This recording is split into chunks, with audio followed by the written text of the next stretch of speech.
Hey everyone, it's January 9th, 2025, and well, let's just say the news today is, well, it's a lot. Yeah, a real mixed bag. Yeah, for sure. We've got this Gulf of America thing, and looks like Texas might be in for another deep freeze, and then some pretty interesting new research about special ed that I think is going to surprise some people. Definitely some interesting stuff going on. So, okay, let's jump right into this Gulf of America business.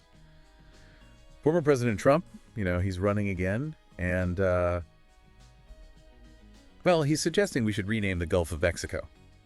What do you think about that? Well, it's not exactly the first time, that Trump has come up with some, shall we say, unconventional ideas when it comes to geopolitics, right? Right. Remember that whole thing about wanting to buy Greenland or all those comments about the Panama Canal? I mean, it seems like he's always trying to shake things up, kind of challenge the status quo, even if it means, maybe ruffling a few feathers along the way. And ruffle feathers it did. Mexican President Claudia Sheinbaum, she clapped back pretty quick, suggesting that we rename North America to Mexican America. Oh, yeah. Based on this old map from like 1607. Right, and that's what I think is so fascinating about this whole thing. On the surface, it just seems like a, funny comeback, like, haha, two can play at that game, but it's also a very clever way for her to assert, Mexican sovereignty. Right. And remind everybody that, hey, Mexico's history in the region goes way, way back. It's subtly pushing back against the idea that the U.S., dominates the area. I love that Mexican America. It does have a nice ring to it. It really does. Yeah. But on a more serious note, this, this back and forth, that seems pretty lighthearted. I mean, do you think it hints at maybe some deeper friction? Oh, absolutely. It taps into these, long-standing tensions and territorial disputes that have always been there between the U.S. and Mexico. Right. It's a good reminder that even these little playful jabs can reveal, I think, some of those bigger geopolitical currents, underneath. Yeah, you're right. We can enjoy the banter, but we should also pay attention to that message underneath. Definitely. Okay, well, speaking of things heating up, we should probably turn our attention to a different kind of storm that's brewing. Oh. It was like a polar vortex is about to hit Texas and those neighboring states, and well, we all remember how that went last time. Yeah, the 2021 Texas freeze really exposed how vulnerable even, modern infrastructure can be to these really extreme weather events. Right. And just, in case anyone needs a refresher, a polar vortex is basically this mass of super cold air that's, swirling around. Usually it stays up north, but sometimes it weakens and dips down south and brings with it, record-breaking cold temperatures and these dangerous winter storms. And this time it's heading straight for a region that's, well, let's be honest, they're not exactly equipped to handle snow and ice, let alone the potential for power outages and, all the supply chain disruptions that come with it. So what are we looking at here, impact-wise? Well, the National Weather Service, they're already sending out warnings, and local governments are, scrambling, trying to get ready. Hopefully they've learned a few things from 2021. I mean, Texas, they took a pretty big hit, over $1 billion in damage. Wow. But with like 60 million people potentially in the path of the storm, the stakes are high. Yeah. This could be a major test for the state's resilience, especially their energy grid, which we saw last time wasn't really up to the task. It's a little nerve-wracking. It is. I'm really hoping that they've learned from the past and are better prepared this time around. Yeah. I mean, it makes you wonder, right? As we see more and more of these extreme weather events, are we really doing enough to, adapt and build more resilient systems? It's the question we all need to be asking. Yeah. This isn't just a Texas problem. This is a global issue. And we need to be thinking long-term about climate change and how it's going to impact, everything from our infrastructure to just our daily lives. Right. Okay, well, let's shift gears now to something completely different: education. So for decades, the U.S. has been pushing for inclusion, integrating students with disabilities into general ed classrooms. Right. The thinking being that, all students should have equal opportunities to learn and grow together. Makes sense.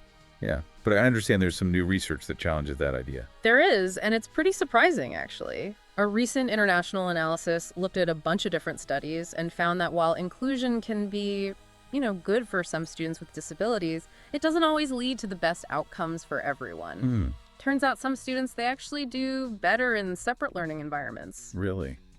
That's interesting. Yeah. I guess when you think about it, a one-size-fits-all approach rarely works, especially with something as complex as education. So what's the takeaway here? Well, I think the key takeaway is that if you want inclusion to be successful, you have to really consider individual needs. It's not just about putting students in the same classroom. It's about creating an environment where they can really learn and succeed. Yeah. And that takes resources, proper training for teachers and individualized support. And unfortunately, that's something that a lot of schools just don't have.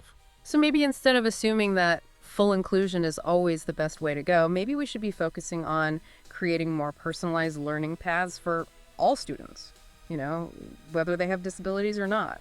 Yeah, Seems like we need a more nuanced approach. I think you're right.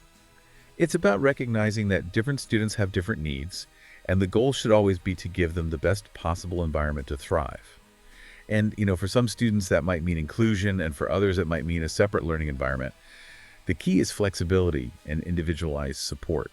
It really makes you rethink that whole one-size-fits-all idea. We need to be more thoughtful about education and make sure we're considering what each student actually needs. Absolutely. It's about making sure every student can reach their full potential, whatever that might look like for them.